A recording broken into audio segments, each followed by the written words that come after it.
Here at the BQN Network, we support and express solidarity for all of the writers and actors that have brought us the stories we passionately speak about. We continue to show love to all that are fighting the good fight for the WGA, SAG-AFTRA, and any upcoming strikes. We stand with you. You're listening to BQN.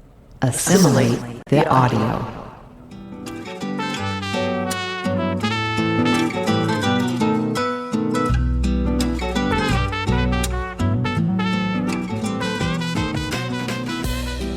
Welcome to Cinema Z, a film discussion and review podcast on BQN. We're here to showcase the films you probably missed, but should definitely check out, from independent and obscure to art house and absurd. Each episode will gather, perhaps cocktail in hand, to discuss it all. I'm your host, Laz Marquez, and with me today are Mark White and Matthew Jennings. Hi, I'm here. Hello. Hey guys, what are you drinking today? What is this called? I told you guys and I already forgot. I told you it's not drugs. Hold on. It was. It Are you might sure? have been inspired by the film we're going to cover today. Yes. Okay, so it's technically it should have been a purple mist. Is the name of the drink. It is 2 ounces of vodka, a half ounce of blue curacao, a half ounce of cranberry juice, ice, and a lime twist. I started making it, got to the cranberry juice, and realized it had expired and there was actually some green growth on it. So I did not put it in it. But that could have also gone right in with the film that we're Exactly. talking about today. Our listeners are so grossed out right now. Instead, I filled the rest of the glass with Sprite. Okay. You know, it's always hard to follow up with Mark's drinks because Mark does like this fancy Please. on-theme stuff, and my stuff is always like from 7-Eleven in a can. I mean, I own it. I have no shame.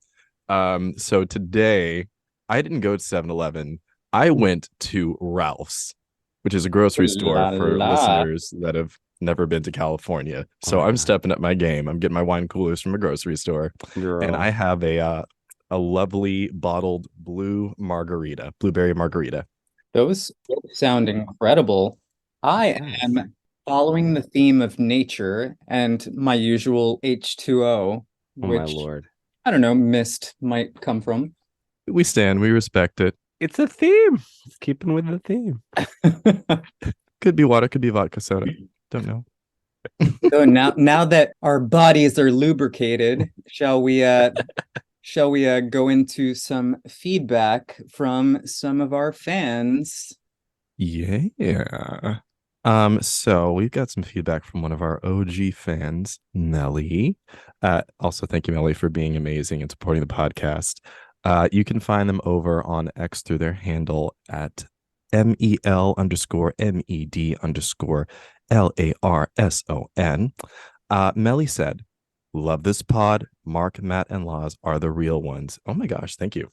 Mark, Matt, and Laz are the real ones. They list movies you should have seen while avoiding the usual fanboy fawning over directors like Tarantino.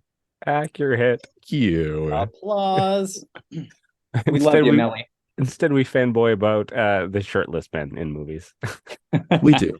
And their butts. In the butts. In the tush. We also... Oh, I'm so happy to announce this. Historian Lynette Newsbacher has checked out our podcast, and she listened to the last one we did on Oppenheimer and posted 2 things. So the first one was evidently a quote about Oppenheimer's martinis. And so the first part was hearts of youth, hearts of truth, 6 parts gin to 1 part vermouth. So thank you, Lynette. And then she continued, and I love this. This is so sweet. "It's significant that your podcast has so much to say about cinematic physical intimacy in the context of the great moment of history.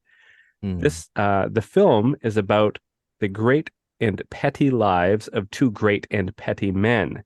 The direction of sex and naked scenes were so integral." Mm-hmm. So lovely. such a, it's a well thought out message. Well said. And it meant the world. If you want to follow Lynette, you can find her on BlueSky and on Twitter.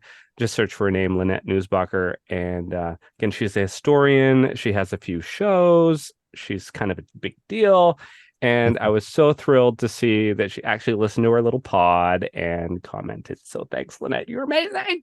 Thank you, Lynette. Much. So today we are excited, most specifically me. I'm torturing Mark and Matt with starting off and tortured. Don't want to kink shame. So we're starting off the spooky season early with our first horror film. So we are covering today The Mist.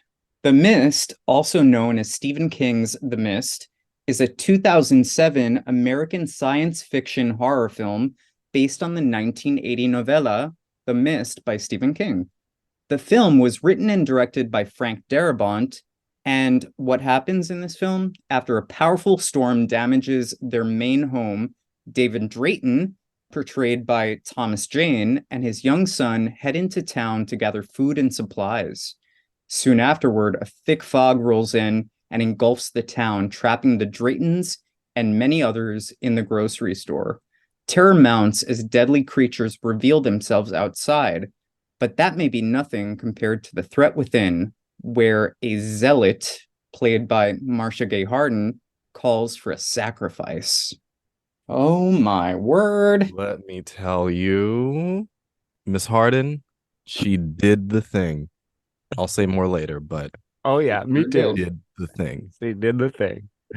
I agree. So I'm curious from both of you, what did you enjoy about this film? And after watching it, why do you think others should watch it? Or maybe they don't. So I went into this curious. In general, like I've seen a lot of like Stephen King's movies. This is really bad. I used to be his neighbor. I lived down the street from him. I've talked to him numerous times. Like I know Stephen King, but I've never read any of his books. Anyway, get that out of the way. But I have seen a lot of the films based on his books. And I always kind of watch it with a little bit of I'm supporting, a local. So I kind of wanted to see it for that. But also I remember seeing the trailer. I didn't watch it when it came out, but I remember really getting haunted by the trailer and having it stick with me and knowing that this was something original. This was something different. This was something I haven't seen before. This is a really curious idea for Hollywood, especially the fact that the bulk of it takes place in a grocery store, oddly enough. The whole thing was just a lot of different ideas flipped on its head and done in a different way that I found really intriguing. And I would say that if people are interested in seeing a film for spooky season that makes their spine tingle a little bit and uneasy and unnerved, but has some really good plot development, I would suggest this would be a good film to watch for them. So I'm going to embarrass myself a little bit and say initially when we were talking about watching The Mist, I was thinking of The Fog. Oh, yeah. And I just thought, oh, The Fog, I saw that. That's a cute little movie. Okay, I'll go ahead and just put that on. Did you rewatch The Fog? No, I did not. Okay. I looked up The Mist and I started watching it going, this isn't the movie that I saw a few years ago. This is so different. Okay. I will say that this movie, oh boy, I think especially with where we are now, this is why I think art is so important and artists are underappreciated. This movie, for me, what stuck out the most was the religious zealotry, if that's even a word, because it starts off to be something that you can kind of brush off. And as the movie goes on, it grows and grows and grows and becomes very, very dangerous. From someone that has come from a religious background, I have seen the beauty of being able to have a spiritual life, and I've also seen the ugliness of that kind of spirituality or quote unquote spirituality in people that are just using it to exercise their will and their own bias. And so that's what stuck out to me the most with this movie. And I think that was the most scary thing. And with where we are now, with certain people in our government trying to use religion as a hammer, I think this movie is so important to watch. I think you both really pretty much summed up how I feel. For me, it's weird because this film, it's decades old at this point, but it's still so relevant to like our current society. Like you mentioned, religion, but also just like how we can very easily turn against each other, how when stress is involved in our lives, how we just blame one another and don't do the right thing for each other. So it's something that watching it again, I was like, oh yeah, we're still here. That's so strange. We absolutely are. I mean, this makes me think of the when I was watching it and I was watching the situation in the grocery store slowly decay. I was thinking of the Stanford experiment. Yep. With those students in 1971. Okay, so listeners, for any of you that don't know, there was this experiment at Stanford University in 1971. It was in the basement of Jordan Hall. And it was the Stanford Prison Experiment, and it was just trying to examine the psychological effects of authority and powerlessness in a prison. And the study was led by Professor Philip G. Zimbardo. I believe that's how you pronounce his name. But when you look at this movie, when you look at The Mist, and when you read about what happened with the Stanford students, there are some undeniable similarities. And that's what I kept thinking about throughout this movie too. It was wild. I think part of what works with this film is on the adverse of what Mark said, I've read so much Stephen King, and it's why I adore a lot of the adaptations that have come. Some work better than others, but they're always rooted in such like primal societal issues that we often run from, and that's the real horror versus the actual horror itself. Exactly. So with that, I wanted to try something a little different in this episode. If you're tuning in as a new viewer, if you haven't seen this film yet, but you're intrigued, just something where we can ask some questions within our host panel and give some context around things that happen in the film. So in this film, as I mentioned, mist shows up. It's mysterious. We don't know what it is. So I'm curious from each of you, if a mist showed up, if after this huge storm, and it wasn't normal, it wasn't common, you see like police cars and fire trucks going nuts, what would you do in that situation? In the context of the film, like if I was at the grocery store, I would have tried to go home. Like I would instinctively want to get to my house, check on my dog, my partner, like whatever. Like I would try to get back to the house. And I was thinking about that, even though there's that one guy that ran towards the windows and was like, like it's gonna get you, blah, blah, blah, and then you hear him go to his truck and the mist sort of envelops him. And then you just hear the screams. I feel like I would have had even more urgency to just, okay, find my car. Like I wouldn't have hung out at the grocery store. That's me. Jumping in there, I just want to highlight one of my favorite characters in this film, played by The Walking Dead's Melissa McBride, who is famously known as playing Carol in that show. She's the woman who at the beginning, when things start to get bad, she's like, hey, I left my kids at home for a second to get supplies. Will somebody, walk a woman home? And like everyone just completely walks away from that situation and she leaves. And that resonated with me so much because she did, I think, Mark, what you're saying, which is it's like, I got to get out of here. I have, like somebody to protect, right? Mm-hmm. Oh, yeah, I could totally relate to her. And I mean, hopefully our listeners have seen the film, and I don't want to give too much away, but she ends up okay. And I'm glad she ends up okay, because I spent the entire movie worrying about that bitch. Like, I have to say, I think so. Black people in these situations Are usually the first to go. they're Sorry. either the first to go, or in real life, the moment that we see a police car outside and sirens and whatever else, I mean, if I saw that before I left the house, I would have just stayed inside and said, just, well, I guess I'm just going to put on a cute movie. And, and that's going to be the evening until this all dies down. Because some of this makes me think about when COVID started to happen as well. You know, people going to the grocery store, getting, whatever. So there's also another part of me that, especially if I was with my partner at the time, would have wanted to be some kind of provider, some kind of protector, and say, okay, I'm going to go out, we're going to get this, we're going to get this, we're going to get this, and we're going to do this.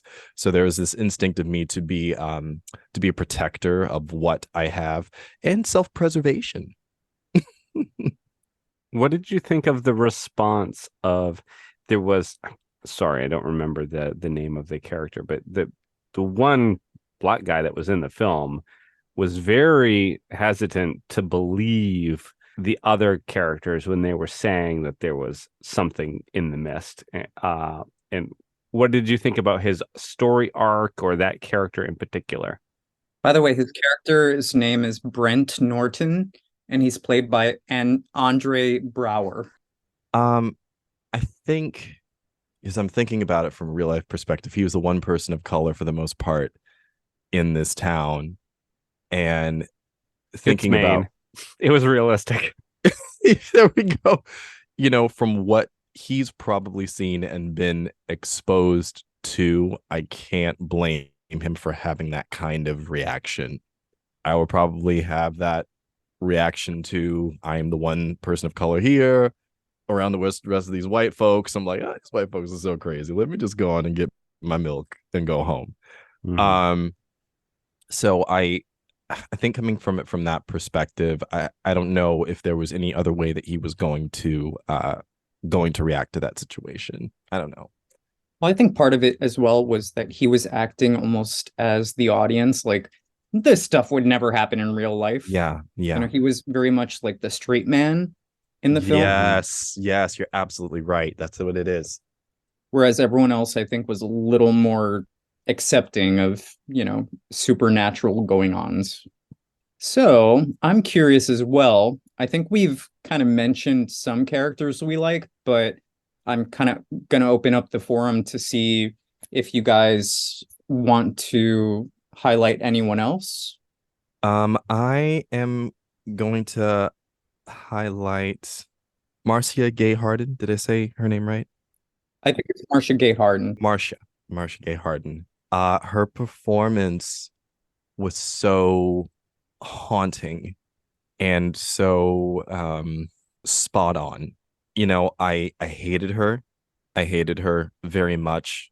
And I think, again, coming from a religious background, there was a little bit of trauma there that was triggered from just some of the things that she was saying, the way that people were hoarding around her and starting to elevate her as this religious icon, this prophet.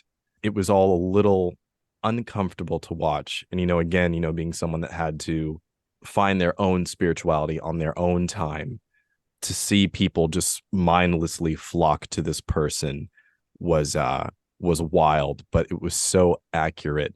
And I think that character was so necessary, and the performance was phenomenal.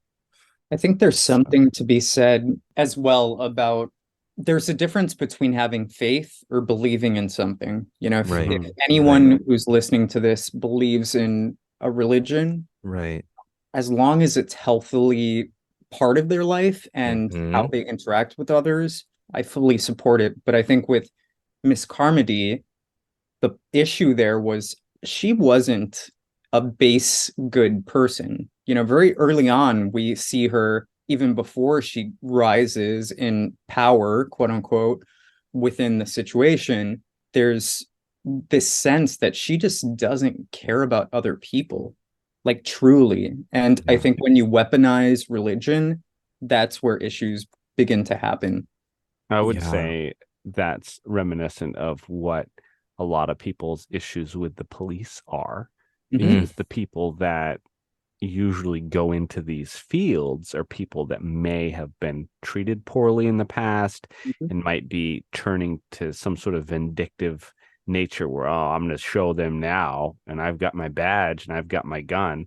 And it's sad to say that, because I do know good police officers and I do support wholeheartedly the police department and think that they're necessary. But I also know that there's also a systemic problem within most departments of this cruel, sadistic behavior. Yeah. And I think as well, we see in this film a lot of examinations of different kinds of structures, right? So we see the military having some issues as well in terms of transparency or letting on what might be happening. We see that, religiousness, we see different walks of life, somebody who's from the cities versus somebody who's like based in the town. So you're seeing a lot of different nuances within one story. So I always appreciate that when I watch this film. Yeah. So for me, a standout character is, I gotta say, is Ollie Weeks. Yeah. Because immediately I was like, that's Toby effing Jones. Yes, I could swear. Toby fucking Jones. I was like, what's he doing in this movie? Because he is an incredibly accomplished actor. Yes. And brought such prestige to the part of this low-level manager at a department store. And I was shocked. I was like, what is he doing here? But he represented, I feel like the character maybe closest to me was somebody that was definitely maybe undervalued by their peers, looked to be less than, maybe because of his height or physical stature, made to feel most of his life like he wasn't worthy of promotions or attention or anything else because of things outside of his control. And he's from this small town and everybody's talking and everybody's treating him less than. But then in the end, who's the hero? Toby Jones. He's one of the most capable people in this film. Yeah. He ends up being the hero, and it's not the Brad Pitt character or whoever, it's Toby Jones. So rock on. I love applause to that. I love it.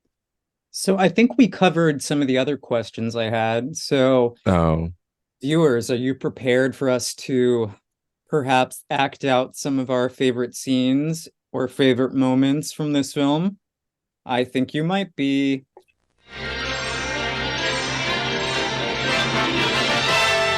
And now we're pleased to bring you our feature presentation. So I heard applause. There's definitely applause. Yeah, I can hear it. Definitely add that in post. Okay, so I'll play Amanda. Who wants to play Dan? I can be Miss Carmody. I'll do it. Okay. I guess I'll be Dan. Action. You don't have much faith in humanity, do you? None whatsoever. I can't accept that. People are basically good, decent. My God, David, we're a civilized society.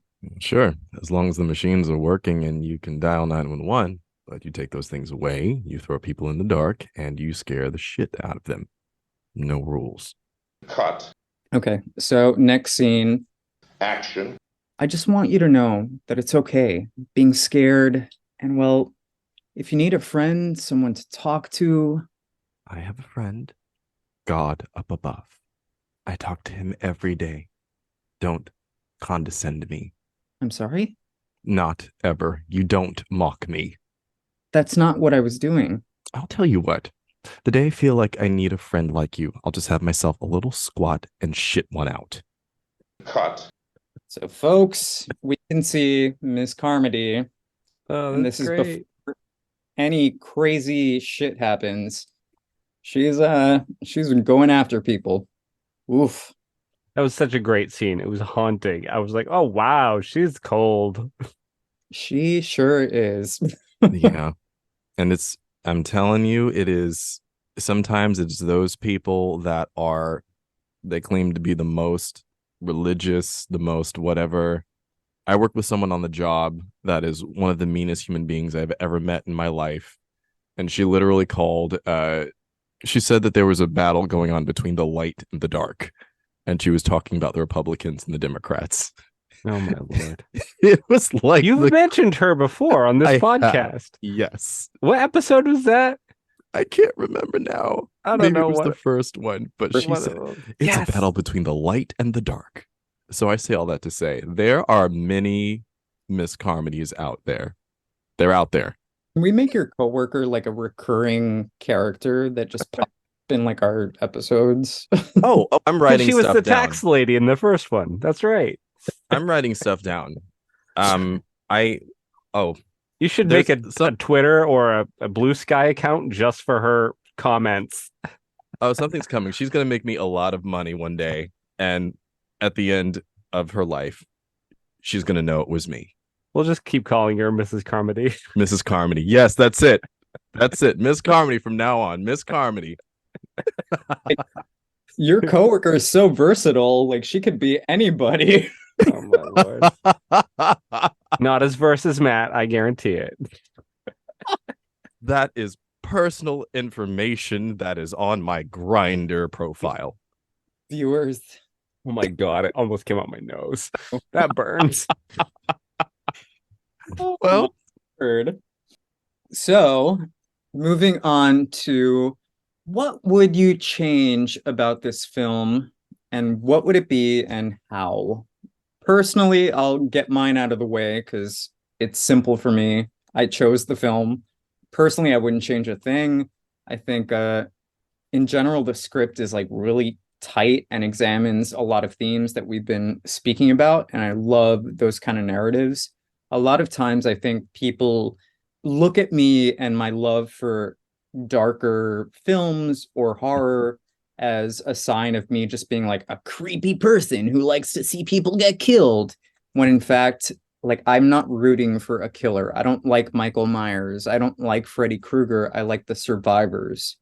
I think that is why horror resonates with me. And there's plenty of studies, and we'll share that on social media for anyone who's interested. There's a lot of studies that with horror or thrillers, there's an actual physical response that happens where you actually leave that experience in that film or TV show with a lot more release and positive energy, because you're able to have a certain sense of catharsis through seeing others struggle and perhaps come out of it on the other end. that makes sense. Okay.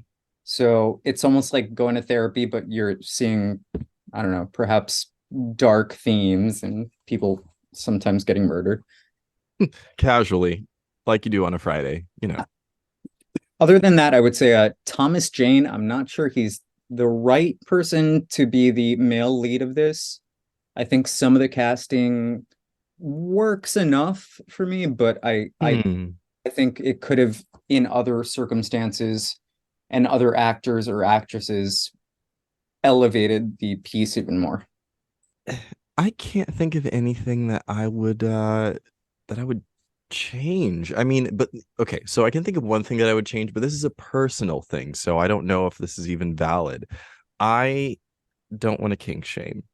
The gore and the spiders with the webbing from the butt. That is not only webbing, which comes from a spider's butt. Okay, I'll accept that. That's fine. But that webbing coming from the butt of that spider is also acidic and it burns people. I think that's an abomination and a sin against God. And I just didn't need to see it. I just didn't need to see it. So that isn't something that comes up on Grindr?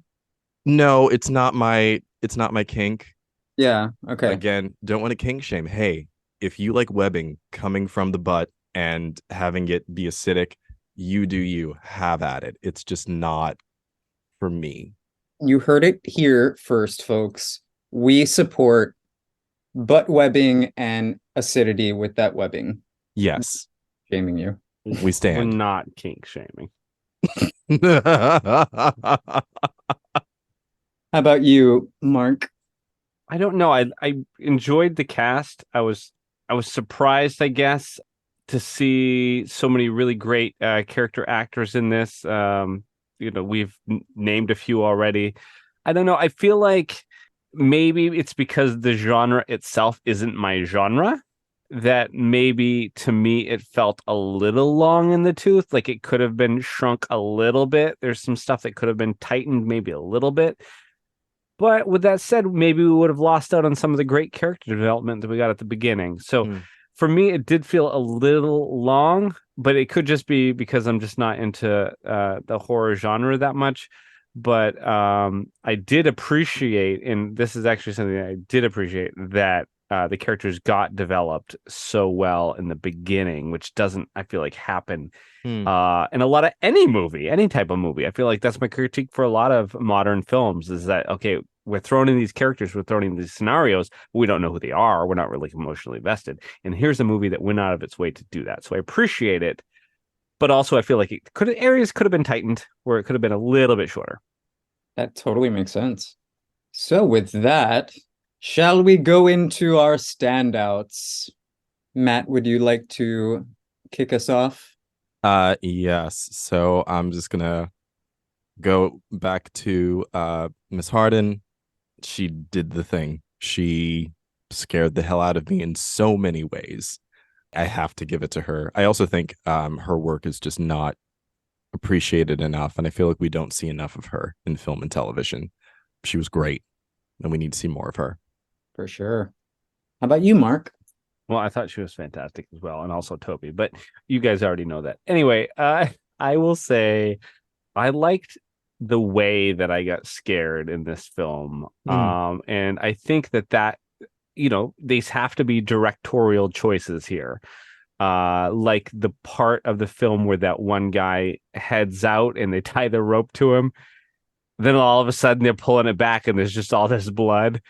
I mean, that was perfect. When that young guy is going out to check on, I don't know, the air filtration system, and that one redneck is like, just go check on the thing.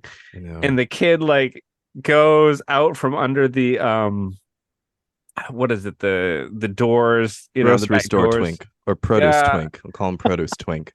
But it was done so well where not seeing the monster is what made it scary, right?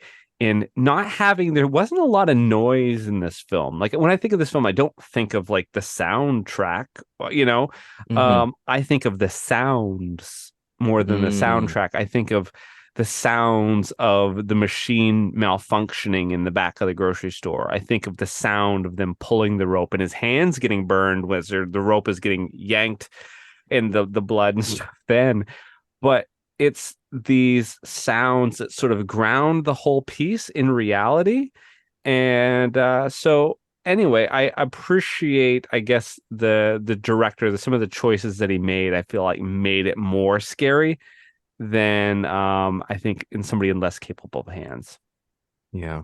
It's also kind of interesting. I look at this movie and it's almost like, I don't know, the Stranger Things prequel.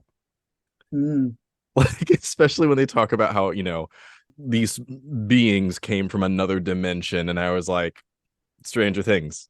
It's funny. Somebody actually mentioned to me the same thing. Like, oh, is this like the Upside Down? Oh, it's very much. I mean, this is like, I think that this paved the way for, this movie, along with many others, paved the way for Stranger Things to be where it is. Speaking of sci-fi, okay, Sam Witter was in this, okay, and he played Private Jessup. It's a very tasty treat. Okay. He also was in Battlestar Galactica, one of my favorite sci-fi shows of all time. And he was around the same age. So I think he filmed this back to back with BSG or around that time because he looked exactly the same. He was also in the military in Battlestar Galactica, and he's in the military in this. So his character was pretty much the same guy, just in Maine in a grocery store. But it was great seeing him, and I thought he did a good job in staying with the character that he's done so well. And also going along with the military team that was in the grocery store. One of my friends, he's doing well for himself now, and I'm very happy for him. Walter Fauntleroy. He was the black military officer that I think ends up getting hung in the webbing at the end of or middle of the movie. Can't remember when it happens, but anyway, I was watching the movie, and I was like, Walter? Oh my God, he's such a snack. I'm sorry he got in the webbing. Walter. Well, there you go. No, Walter and I, we did a play called Port Chicago together a couple of years ago about these black soldiers in World War II that were supposed to handle ammunition and just were not given any kind of proper tools to do their jobs appropriately, and a very horrible accident happened. That's a little piece of black history that's not exposed a lot, but I did that play with Walter, and I want to say a year down the road, he was in he's in The Oval, which is on BET. It's a Tyler Perry production, but he's on The Oval now. And yeah, Walter, I was happy to see you. It was a nice surprise. Does he need a housekeeper or a pool boy? I don't know. I think he's married. I think he that's not what I asked. Anyway. So I guess my standout before I get there, I just want to say I feel like such a proud papa right now, because for eons we've been talking about potentially doing some sort of like horror things, and both of you have been like, oh, I don't really like horror. So the fact that we've been able to have such a nuanced conversation is awesome. And I'm glad that you guys really took the chance on this one. So I just feel again like a proud papa. Laz, I will not do this for a lot of people. I did it for you. I did it for you. And when I went into it, I thought this was going to be a wholesome, cute little horror movie. Fair I enough. sat next to my boyfriend, and we looked at each other after the movie in shock. And we were like, let's watch some YouTube videos before we go to bed, because we can't go to sleep with this. I started this without Andy, mind you. And he came right over and was like, popcorn, like, no. I'm watching this. Like, God. Him and Laz have like the same taste in films. So he was like all about watching this movie. So it was a good bonding experience. So I'll say my standout in this film, very minimal role, but I want to go for something we haven't covered previously in this episode. But again, Melissa McBride as what she's labeled in the cast as woman with kids. Just having that character, mind you, I will have a trivia on this, but having such a short segment where she shows so much emotion, and I think really encapsulates a lot of the themes of the film, both at the beginning and at the end, is really powerful. So kudos, Melissa McBride. Now, I have a quick question. With the way that the characters were, I guess, labeled in the script, a lot of it is very much like woman with kid or father or groceries. Was that on purpose? Was there an artistic choice to that? Do we know? It is curious. I think it's probably because the source material is based on a novella where not have had names. Therefore, they are what they are. If we don't know them, the other characters probably don't either. So I assume it's an artistic choice. So with that, let's go into some trivia before we give you our final thoughts. So the character of David Drayton is directly inspired by legendary poster artist Drew Struzan, who, listeners, I love. Check out his work. He has famously created posters for Star Wars, The Thing, Indiana Jones, and like so many more. So check it out. I'm a poster artist myself. That guy changed my life. Well, at the beginning of the film, he's working on a poster, and horror fans, which I'm not, but I'm a nerd, so I just got it. But he was working on a poster of, was it the Gunslinger, right? From what was the book? Dark Tower. The Dark Tower series, of course. Okay. I immediately recognized it, and they had Idris Elba had been in the movie that they did, right. The Dark Tower, which wasn't bad. I think a lot of people hated it. It wasn't bad. I want to see it. I still never got to see it. I want to see it. You should. It was a good movie. I liked it. Fun fact, I did the steelbook for that. That's so cool. Oh, so meta. Listeners, you heard it here. If that steelbook is where was it? Was it at, can we say this? Can we say Walmart or Target? Can we say that stuff on the podcast? Released through Sony. So I don't know if it's still available, but if it is, we'll let our listeners know through social media.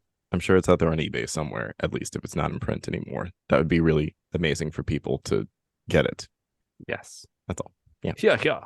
And this film is basically a who's who for fans of The Walking Dead, featuring Jeffrey DeMunn, Laurie Holden, and Melissa McBride.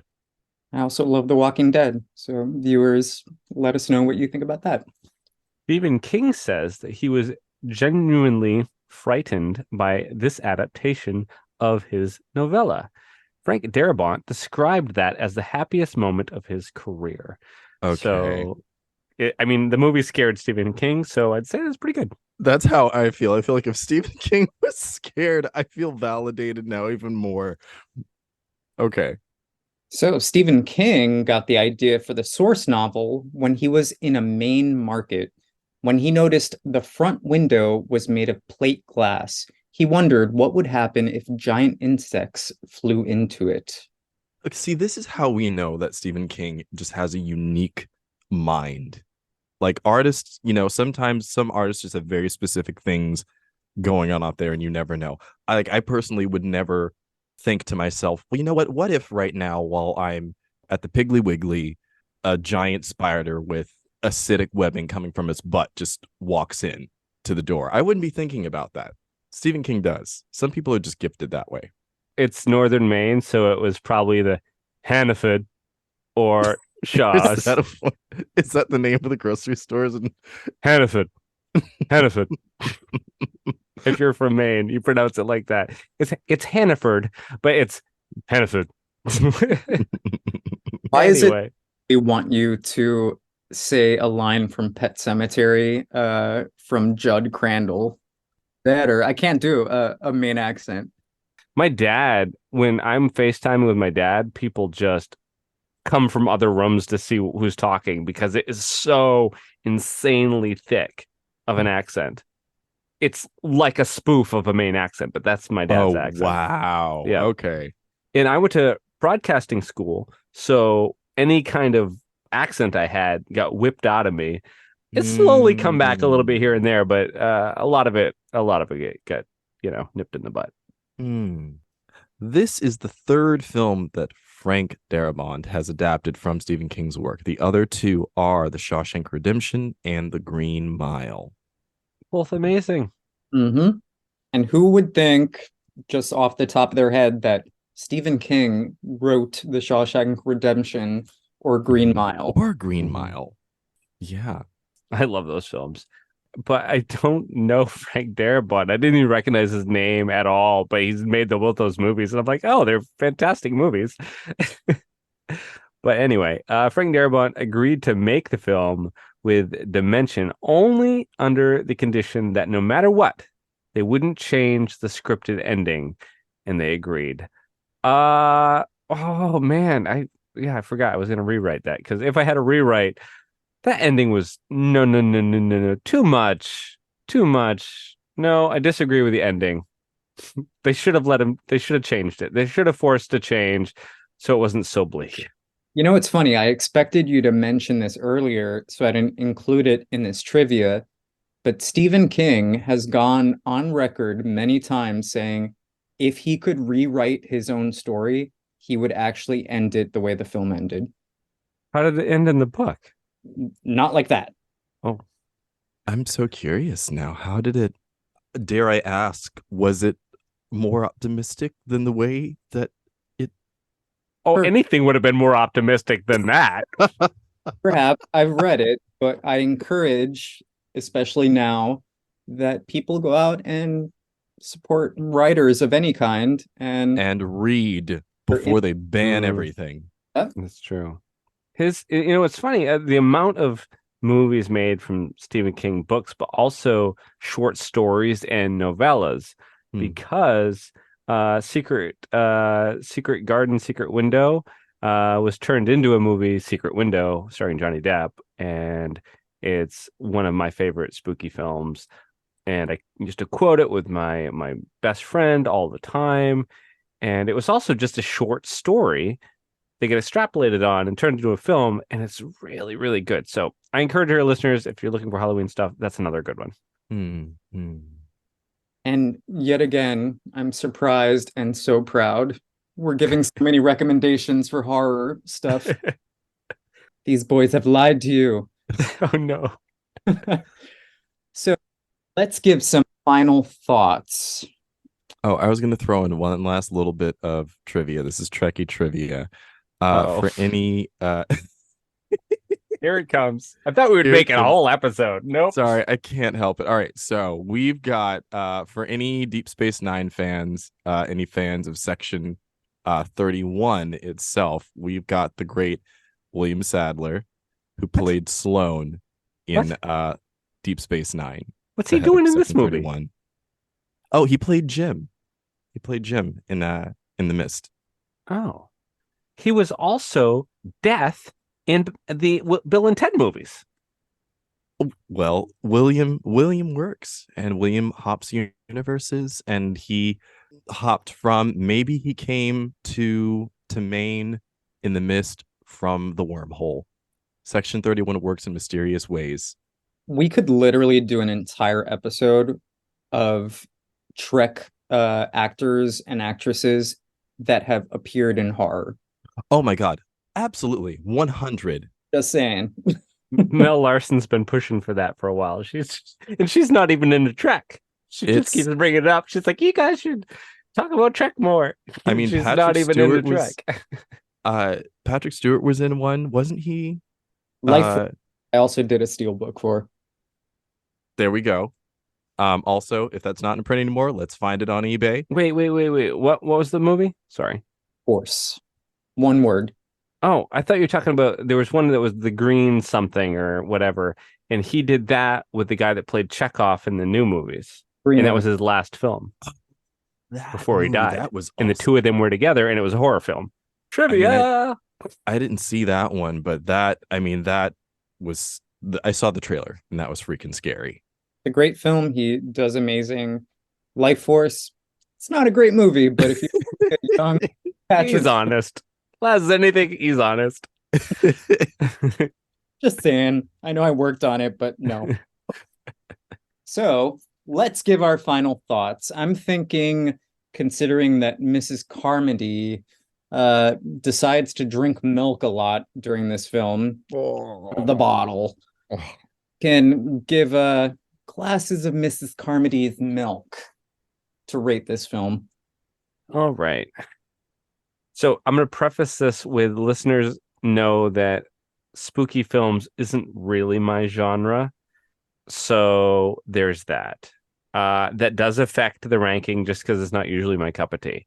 But out of that genre, this was a good one, and I appreciate it. So I'll at least give 3.5 glasses of milk because it was a good one in a genre that I'm not that into. And I recommend it. If you are into the genre, please watch. I'm so proud of you right now. Okay, I'm gonna give it 5 out of 5 glasses, and I'm not I'm clutching my pearls. This gay scoff. This gay squeal.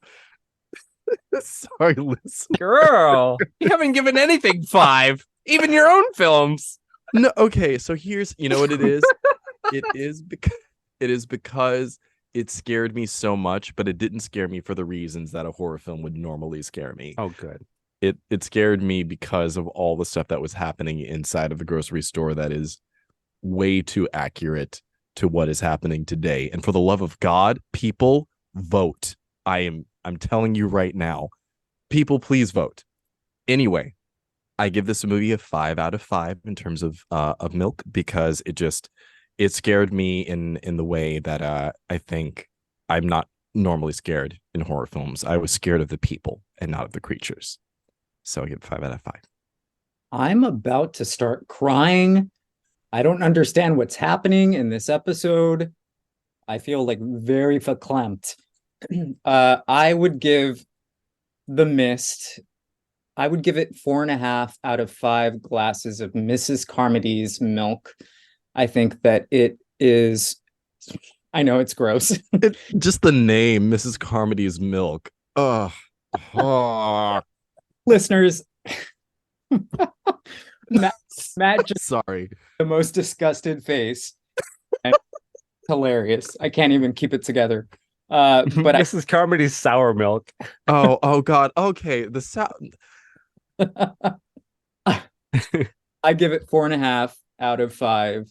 I think that it is an incredibly important film. If, again, you're open to trying the genre, this isn't a slasher. It's not something that goes out of its way to do, crazy jump scares. It's really about the themes and about society. So if you're interested in that and want to watch something for spooky season, I highly recommend it. Is it perfect? No, which is why there's a 0.5 star left off. But I think that this is something that would be great if you're trying to dip your toes in.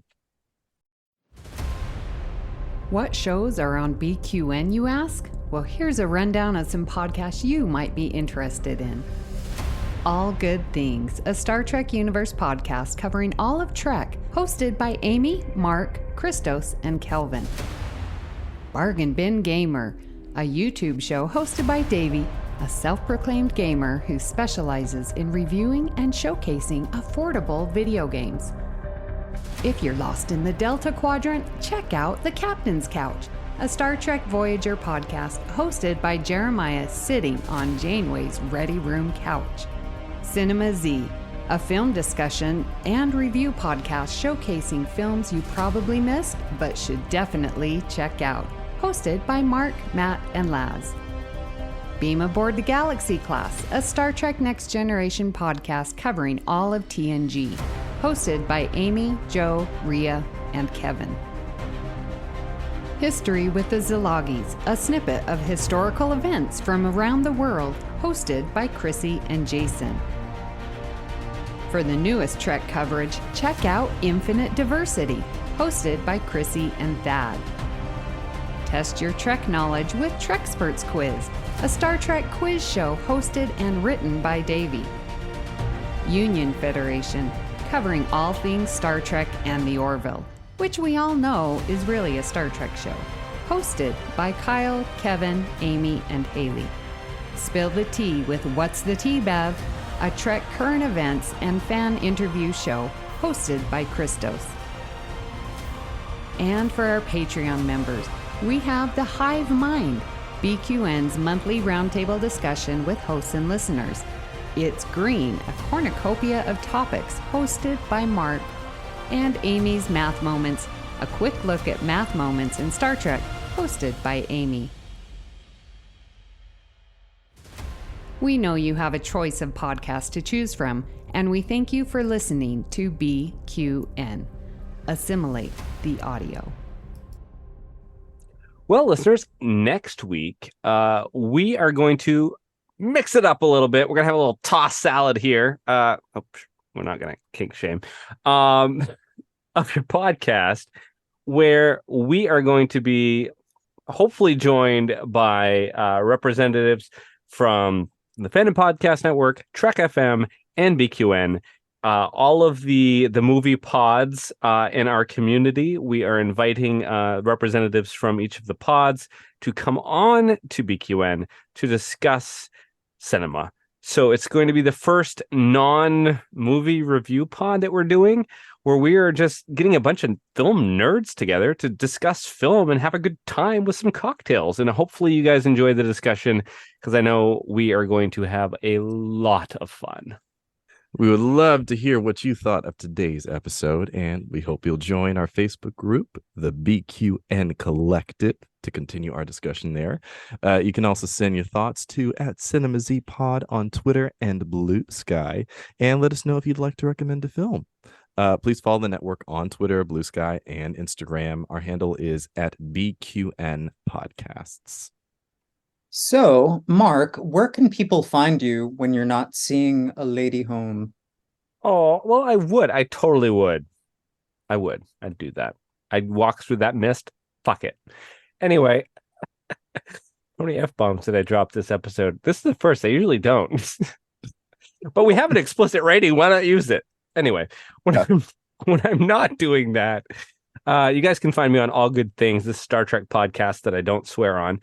And we discuss all themes throughout Star Trek. So we go, original series all through the modern Trek, and we talk about it. So if you're a Star Trek fan, you might enjoy it. I also have a show called It's Green for our Patreon subscribers. It's really good. It's an interview show, different topics. We mix it up. And you can find me in the BQN Collective Facebook page. And Matt, where can people find you when you are not arguing with an entire grocery store of white people about the fact that there can't possibly be any weird creatures out in the mist? I live in Anaheim. When am I not arguing with a whole grocery store full of white people? Bless you.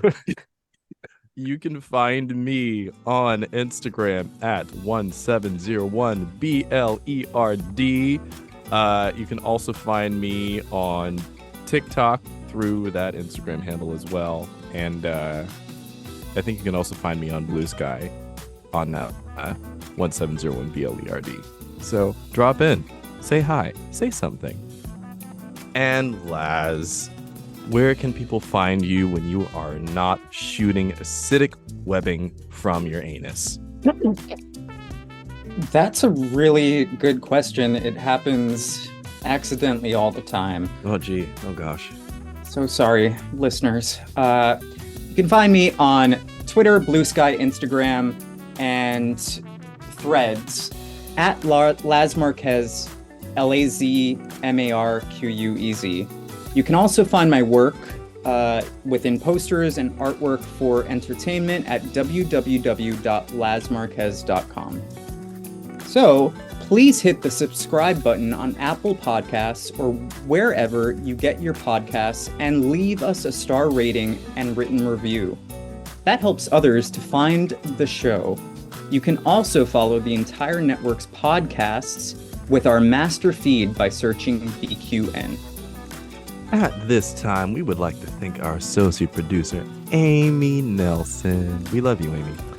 A special thanks to Lars Marquez for our artwork each and every week. The opening and closing music for this podcast is titled Dancing Dead and was provided by Ketsa from the Free Music Archive, providing royalty-free music for content creators. If you'd like to help us keep all of our shows coming to you each week, you too can become a patron of the network on Patreon. We'll add you to the Hive Mind Facebook group so you can enjoy It's Green, Amy's Math Moments, and other network perks. With a monthly subscription of $5 or more, you can join our meetings on the Hive Mind Roundtable discussion on the second Saturday of each month. Visit patreon.com/BQN to get all the details and watch your messages. Thank you for listening, and I apologize for my acid issues. It's okay. That's why we have preparation. We hope you'll tune in next time. I don't know. Listeners, I don't know. Was that Was that another dimension opening? Is that the noise that I heard? Is that what was It going was on? something opening. It sure was. We're having a lot of strange happenings with bodies over here. Strange energies. Strange. Oh God, strange energies. I can't. Oh Lord.